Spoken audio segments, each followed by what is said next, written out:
In an average narrowboat, and I'm taking my boat as an example, obviously, my boat is 45 foot long. The interior space consists of kitchen area, living area, we've got a corridor with the bathroom off, and a bedroom, and in the front you've got the bow with a cratch cover. In the main living area you've got interior length of 30 foot by about 6 foot wide, and again just a touch over 6 foot in height. Everything's nicely laid out. You've got plenty of storage, fridge, cooker and so on. Also, because this is a cruiser stern, you've got another 6 foot or so by 6 foot with seating area, and it's got the pram cover which gives you an extra outside room if you like. Jumping in the van, space wise you can obviously see straight away you've got a lot less length and it's all in one area. This is a Citroen Relay. It's the L4 version, which is the longest one they do. You can get bigger sprinters and things, but we're just comparing the ones I own. This is a decent sized van. It's 13 feet long, again just over 6 foot high and about 6 foot wide. If you've seen my other videos, it has had lots of different layouts in here. I've changed it for various reasons, mainly due to pets' needs, but this is the current iteration of it. So it's 13 foot long to the back of the seats, and then there's another 3 foot in the cab, which obviously you can sit in if you want to. So we're going to call it 16 foot long compared to 45 foot in the boat. 6 foot wide, 6 foot high, so they're about the same as the narrowboat. We've got a comfy bed with storage underneath in the form of a garage area from behind. There's the third bed option, which goes under there where your feet would go. Storage wise, I think I've done pretty well. I've got a little cupboard for knickknacks down there. I've got the same size fridge. I've got a wardrobe area, overhead storage and some cupboards.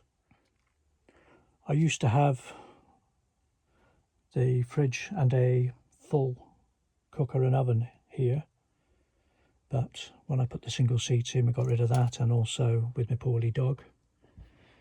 So now we just use the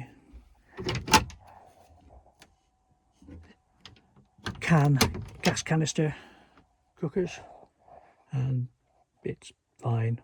Obviously got the sink. I don't have hot running water, so storage wise it's not too bad. It's definitely big enough for one person and probably two if you get on well. You obviously don't have as much room as a boat. Price wise, this van is probably worth about 10 grand. The boat's up for sale for 35, so you're not comparing like for like in that manner, but that's not really what we're concentrating on. It used to have a shower cubicle there if you check out my previous videos, but now we just have the portaloo holding a little box there out of sight. Obviously you can also store quite a few things on the roof of a boat, a lot easier than on a van, and you've got a lot more room for solar and so on. Heating wise, you can heat a boat very cheaply. As you can see, there's a flue pipe sticking up there, which goes to the multi-fuel stove. Also, in my boat for the winter, I fitted a portable diesel type heater, which you'll see in my videos, which I took out for the summer months. That can be refitted within about half an hour, which provides nearly instant heat on those really cold days while your stove gets going. So it's very easy and very economical to heat a narrowboat. A lot of narrowboats come with radiators and a central heating system as well, but on a little boat it's hardly necessary. A little diesel heater and the multi-fuel stove does the job very, very adequately in this size boat. Heating for the water, you run the engine. There's a calorifier in there, which is basically a hot water tank behind here. So you get hot and cold water very easily. You get hot and cold water for your shower and your tap, and you can fill up at water points just like that one there, and that's included in your boat license price as well. And there's a massive water tank underneath here. The whole of the front of the boat there is a water tank. So that is a lot more convenient than trying to find water in a van. Heating in my van is just by the diesel heater. The pipe runs through to there, and that's in the boot area, if you like. I've got a separate diesel tank on mine, so I can buy cheaper kerosene or red diesel. A lot of vans have it plumbed straight into the fuel tank. It's just a matter of preference, really. I don't have any hot water. Even when I had the shower cubicle there, we just used a pressurised pumpy shower or a little electric one in a bucket. As I haven't got the shower in here now, I can boil the kettle to wash up. It's pointless having a hot water heater in here. It's just an added expense and takes up more room. As far as filling up the water is concerned, it can be a little more tricky. There's various places you can fill up your water tanks. You can go into a campsite for a start. You can buy bottled water. There's a lot of places like garage forecourts and even cemeteries and churches quite often have an outside tap that you can use. But the water tanks don't tend to be as big as on a boat, and you don't have the water points as you're going along. Economy wise, you do tend to go a little bit quicker in a van, which is an understatement obviously. So you use more fuel, but you do tend to cover the ground a bit more. So if you need to be one side of the country to the other side of the country, what would take you weeks, possibly months in a boat, is only going to take you a day or so in a van. But economy wise, it's going to cost you a fortune. Well, a small fortune. And also, modern engines tend to be a lot more complicated. Anything goes wrong, yeah, you're going to be calling the RAC or a mechanic, unless you're really good with engines.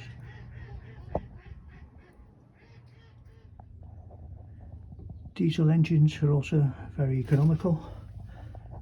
You usually get 2 alternators, one to provide power for the leisure batteries, and you don't tend to go very fast in a boat, which is obviously another reason why you might not use much fuel, but it's a nice, quiet, leisurely way of life. Whereas boat engines, in a lot of cases, you can fix it yourself.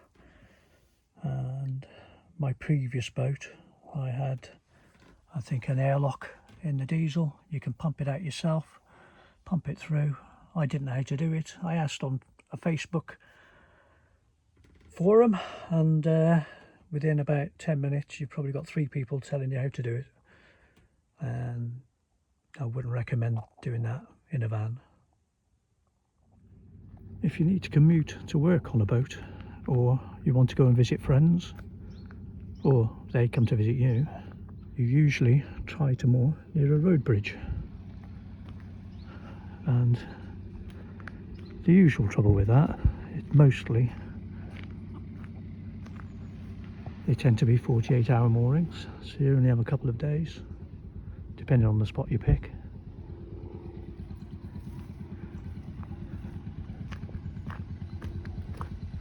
And then you need to find somewhere that you can actually park. So pubs are quite handy, but you can't always park in a pub car park. So you tend to go bridge hopping, as it's called, if you need to go to work every day. So you might stay there for a couple of days, or further up the cut if you don't mind walking a bit further. You can have a 14-day mooring, but then you have to find another one, and you can't just move backwards and forwards. When you're in a van, you tend to be always on the lookout for park ups, nice little spots, quiet, and also use the Park for Night app quite a bit, obviously. But if you can find your own spot and you keep it quiet, it's usually a lot better for you. Places don't get busy and you don't get no overnight parking signs put up, and you're usually alright in most park ups for a night, maybe two, but it's really hard. You don't want to outstay your welcome. If there's locals, they start getting a bit restless and probably won't want a van parked right opposite their house all the time. So most people tend to find a few spots if they've got to commute to work and stick to them and visit them occasionally. This is one of my favourite mooring spots on the network. It's on a B road, which can get busy, but generally it's pretty quiet in the evenings. You can park up here, although obviously if somebody comes past in the evening it might be quite noisy. Obviously vehicle going past now to prove my point.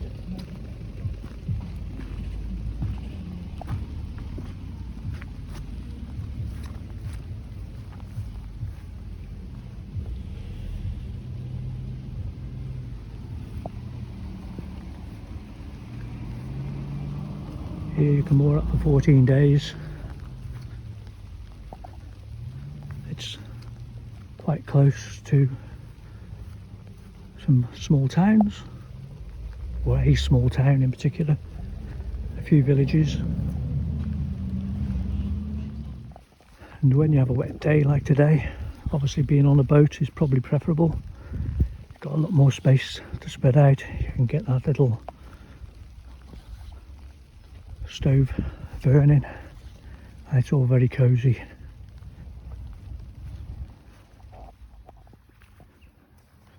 Now this spot's pretty ideal. We're a few hundred yards away from the bridge. It's a nice little mooring spot, and sometimes if you're lucky you can park right by it in the little pull in here.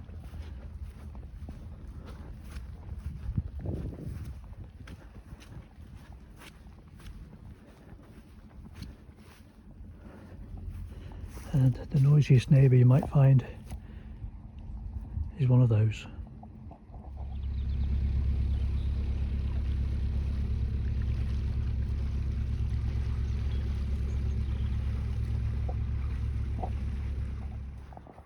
So, costs wise, my boat licence now costs me nearly 1,200 quid.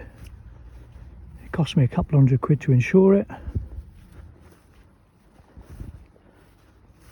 and other than fuel for cooking, fuel for moving the boat, and all the usual stuff you'd pay anyway. That's probably the main expense on the boat. Every couple of years you need to get it blacked, otherwise you'll be having a lot of welding to do,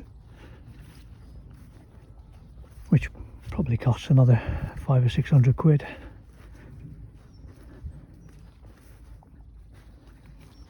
So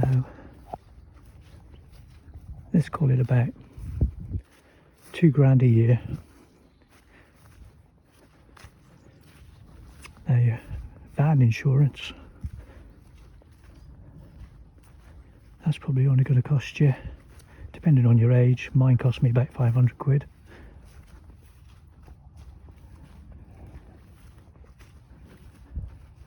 Your tax, or whatever it is now, road fund licence as it used to be, that's costing me about 30 quid a month.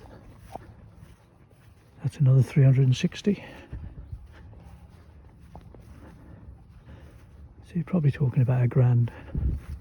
The fuel's a lot more because you have to move around a lot more. Heating, food, clothing, you're probably spending the same amount of money as you would on a boat. So the boat is probably a little more expensive.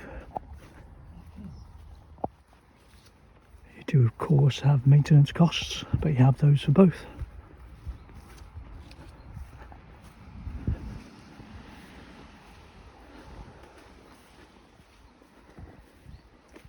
So the main question of the video was boat life v van life. So which would I choose? Ideally, I'd like both. Spend some time on both. And I think it comes down to what you want to do with your life at the time. If you want to travel around the country or possibly visit different countries, then you have to have the van really. It costs you a fortune to get the boat moved.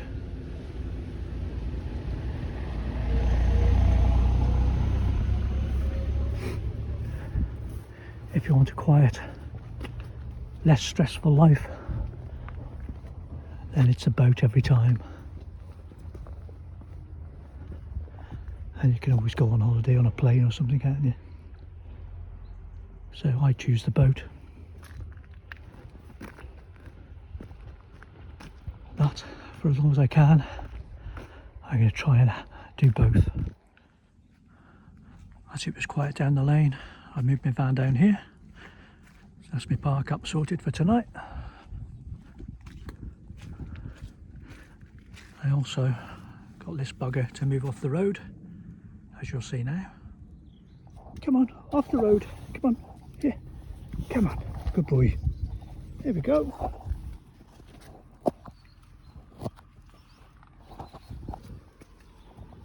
That's it.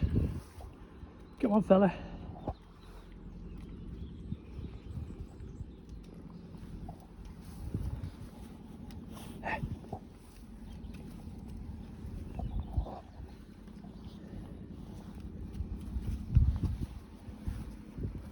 Come on.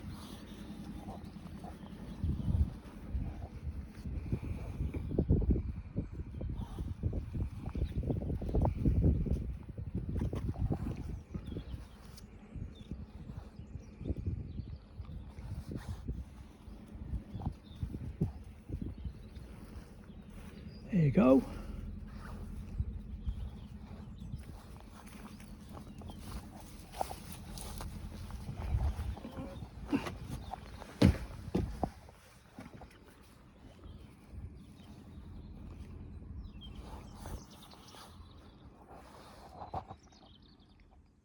So that just leaves the question, which would you choose? Van or boat?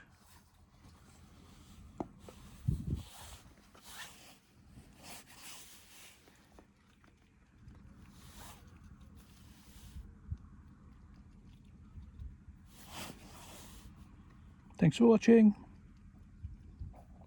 Please give us a thumbs up if you enjoyed the video. Leave a comment and let me know what you choose. and I'll carry on feeding this cheeky bugger. Bye for now.